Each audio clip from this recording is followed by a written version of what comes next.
అటు ఊరు పెద్ద ఊరు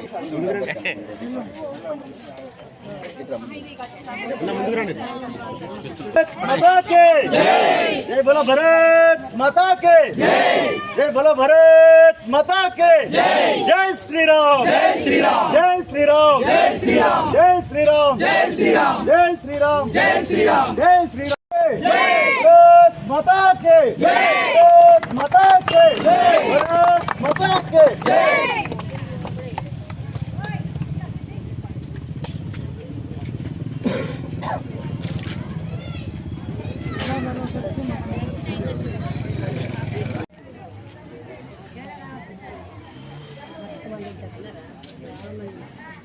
అలా మాట్లాడుతూ మాట్లాడు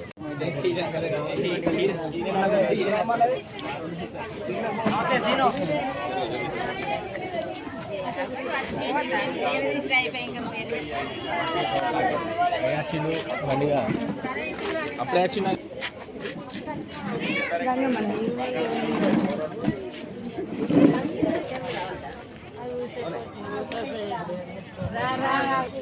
శ్రీరామ్ జై శ్రీరామ్ ఆ రాజరాజేశ్వర స్వామి శివనగర్ మరియు ఆ అమ్మవార్లైన రాజరాజేశ్వరి దేవి కృపా కటాక్షాలతోని మన ఈ ఇనత్తలేదు ఎవరగా ఎక్కడ ఉన్నారు గాడిగా ఉన్నారు పెట్టేసి కూర్చేసి ఊకుండా పెట్టింది కదా ఇంత బుక్కడంత బువ పెట్టారా ఏమైందావా ఎవరి పేరైంది నాకు తెలియదు నాకు కొత్త ఆమె ఎందుకని అడుగుతున్నా పాత సీనాన్ని అంటే తెలుసులే కానీ కొత్త వచ్చిన ఈమె పేరేందో తెలియదు ఏంటిదావా మాకు ఆదేశించింది అందుకే అందరు కార్యక్రమాలు ఏర్పాటు చేసుకుంటారు అందులో భాగంగా ఈ రోజు శివనగర్ లో కర్నయ్య హరీష మరియు రేవంత్ గారు ఈ కార్యక్రమాన్ని ఏర్పాటు చేసి జెండా ఆవిష్కరణ చేయించారు వారికి మా సిరిసిల్ల పట్టణ శాఖ తరఫున కృతజ్ఞతలు అంతేకాదు రానున్న రోజులలో మీరు కాస్తంత ఆలోచించాలి ప్రజలందరూ ఎందుకంటే సేవా దృక్పథం ఎవరికి ఉంది వాస్తవానికి Harish and Revanth software engineer అంటారు మంచిగా 4 రూపాయలు సంపాదించుకొని ఇంత పెద్ద ఇల్లు కూడా కట్టుకున్నాడు హాయిగా ఆయన పని చేసుకుంటా కంప్యూటర్ ల్యాప్టాప్ పెట్టుకొని ఇద్దరు పిల్లలు ఉన్నట్టున్నారు హాయిగా చదువు చదివించుకుంటా ప్రశాంతంగా బ్రతకవచ్చు మరి బాగా పైసలు అయినట్టున్నాయి నాకు అర్థమైతలేదు కానీ హరీష్ మాత్రం రాజకీయాలకు గుంజేసి ఎందుకయ్యా మరి అని అంటే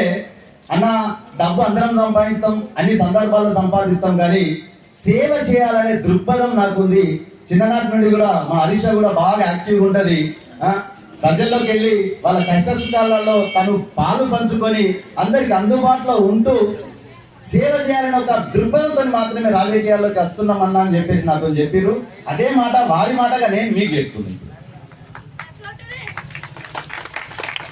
చాలా మంది పెద్ద పెద్ద నాయకులు ఉన్నారు ఇక్కడ పాత్రపోయినటువంటి నాయకులు ఉన్నారు మనందరికి తెలుసు మన పట్టణాన్ని మొత్తం ఏలినటువంటి నాయకులు ఉన్నారు కోటాను కోటి సంపాదించుకున్నారు కదా ఒకప్పుడు వాళ్ళ పరిస్థితి ఏంది ప్రస్తుత పరిస్థితి ఏంది ఆలోచించుదామా గతంలో 2 పర్యాయాలు వాళ్ళ ప్రభుత్వం ఉండి ఎన్ని బిల్డింగ్లు కట్టుకున్నారు ఎన్ని ఆస్తులు సంపాదించారు ఎంత వ్యాపారాలు వృద్ధి చెందుకున్నారు అదంతా మీకు కళ్ళ కట్టినట్టు కళ్ళ కనబడుతుంది పెద్ద నాయకులమని చెప్పుకుంటారు సరే వారు పెద్ద నాయకులే కావచ్చు కానీ వాళ్ళ వ్యక్తిత్వం ఏంది మా హరీష వాళ్ళ వ్యక్తిత్వం ఏంది ఒక్కసారి ఆలోచించారు దయచేసి చిన్న పిల్లలు ఇప్పుడే జీవితం మొదలవుతుంది కానీ ప్రజలకు మేలు చేయాలన్న సదుద్దేశంతో వాళ్ళ రాజకీయ ప్రస్థానం ప్రారంభిస్తున్నారు మీ అందరి చల్లని దీవెనలుండి సేవ చేసుకునేటువంటి అవకాశం కల్పించాలని మా భారతీయ జనతా పార్టీ పట్టణ శాఖ తరఫున మిమ్మల్ని అభ్యర్థిస్తూ ప్రార్థిస్తున్నాం చాలా పెద్ద పెద్ద నాయకులు సిరిసిల్ల నేలేరు కోటాను కోట్లు సంపాదించుకున్నారు మీ దగ్గర ఉండే సరే మీకు ఏం చేసిరు ఏం చేయలేదు అనేది ఒకసారి ఆలోచించుర్రి లారీలో వెనకాల మేదలకు ఎక్కడ కూర పెట్టుకున్నారో తెలియదు ఏడ పెద్ద పెద్ద ఇండస్ట్రీలు కడుతున్నారో తెలియదు కానీ మీ ఇమ్మని మాత్రం ఎక్కడేసిన దొంగలు అక్కడలాగానే ఉందా లేదా ఒకసారి మీ జీవితాలలో ఏమన్నా మార్పు వచ్చిందో ఆలోచించారు 10 ఏళ్ళకి ఇప్పటికి ఈ 10 సంవత్సరాలలో మీ జీవితాల్లో ఏమైనా మార్పు వచ్చిందా మరి మిమ్మల్ని లీడ్ చేస్తున్నటువంటి నాయకుల జీవితాల్లో ఎంత మార్పు వచ్చింది ఒక్కసారి మనసు పెట్టి ఆలోచించారు తల్లి ఇక్కడ ఇంతకుముందు చేసినటువంటి గవర్నమెంట్ వాళ్ళకు ఉన్నటువంటి ఆ నాయకుడు అయితే ఇక్కడ శాసనసభ్యులు స్థానిక శాసనసభ్యులు ఈ 2 ఏళ్ళలో ఎప్పుడైనా మోగంగా అవ్వలేదు అవా మీకు ఎక్కడన్నా మస్తు చేసినా అన్నాడు ఏ మూలకు ఎక్కడ వేసిన మురికొప్పలు అక్కడనే ఉంటున్నాయి. ఆ రోడ్ల నీటికే గాంధీ కాడికో లేకుంటే బస్ స్టాండ్కి పోతే డెలివరీ కానీ అయితే డెలివరీ అయిపోతుంది. అవునా కదా? మరి ఏం డెవలప్ చేసి ఏడు చేసిరు. వాళ్ళు మాత్రం కోటాను కోట్లు సంపాదించుకొని బిల్డింగ్ల మీద బిల్డింగ్లు అయితే కట్టుకున్నారు తల్లి. మన భారతీయ జనతా పార్టీలో అట్లుండదు తల్లి. ఒకటే ఆలోచించు, సేవ చేయాలి ఒక ధర్మం కోసం. ఇక్కడ ఉన్నటువంటి ఆ రాజరాజేశ్వర స్వామి ఆశీస్సులతో, ఆ అమ్మవారి దీవెనలతోని ధర్మం వైపు ఉండే పార్టీ భారతీయ జనతా పార్టీ. కనుక మీరు ఈసారి వేసేది ఆ అమ్మవారి ఆశీస్సుతోని ధర్మాన్ని కాపాడేటువంటి భారతీయ జనతా పార్టీ ఓటేయాలని మిమ్మల్ని అందరినీ చేతులు జోడించి వేడుకుంటున్నారు. నరేంద్ర మోడీ గారు అంటే మీ అందరికీ తెలిసిందే. అక్కడ అంత భవ్యమైన రామ మందిరం కట్టిండు. ఇక్కడ ఇంత మన శివుడు ఇక్కడ ఉన్నాడు, రాముడు అక్కడ కట్టిండు. అవునా కాదా?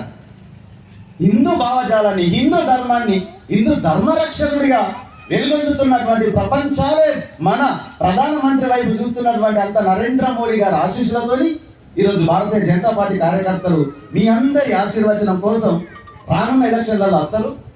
ఒకసారి ఆలోచించి మా భారతీయ జనతా పార్టీ వాళ్ళకు ఒక్కసారి అవకాశం ఇవ్వండి తల్లి. ఎక్కడ కూడా కరప్షన్ లేకుండా. కరప్షన్ అంటే తెలుసు కదా, మీకు అంతా కనబడదమ్మా. కానీ ఆ లాభం చూద్దానికి ఏర్పడాలి కదా. ఇంత తక్కువ సమయంలో అన్ని కోట్ల రూపాయలు ఎలా సంపాదించి ఒక్కసారి ఆలోచించి, మనసు పెట్టి ఆలోచించు. దయచేసి వచ్చేదంతా భారతీయ జనతా పార్టీదే.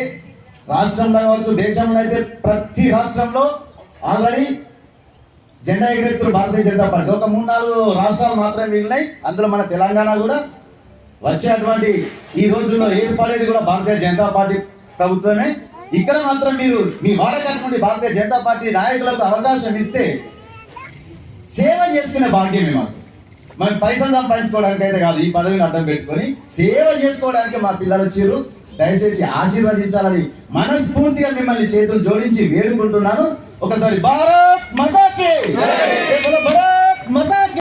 30 ప్రజలందరికీ, మీడియా మిత్రులందరికీ పేరు పేరున ధన్యవాదాలు తెలియజేసుకుంటున్నాను. నేను ఇప్పుడిప్పుడే కొత్త రాజకీయాలకి ఎంట్రీ ఇచ్చాను. మీరు అందరి సపోర్ట్ నాకు ఉండాలి.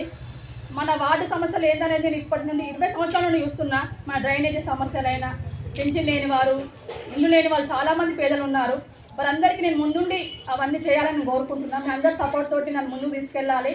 నేను ఇప్పటి నుండి మీ మధ్యలో ఉండి మీ లెక్కన కలిసిపోయి సేవ చేస్తానని కోరుకుంటున్నాను. మీ అందరి సపోర్ట్ తోటి నన్ను గెలిపించాలి. ఈ జెండా అనేది మన మున్సిపల్ పైన ఎగరాలని నా కోరిక. ఇది కూడా మీరు నిర్వహించాలని నేను ప్రార్థన చేస్తున్నాను. అందరికీ ధన్యవాదాలు.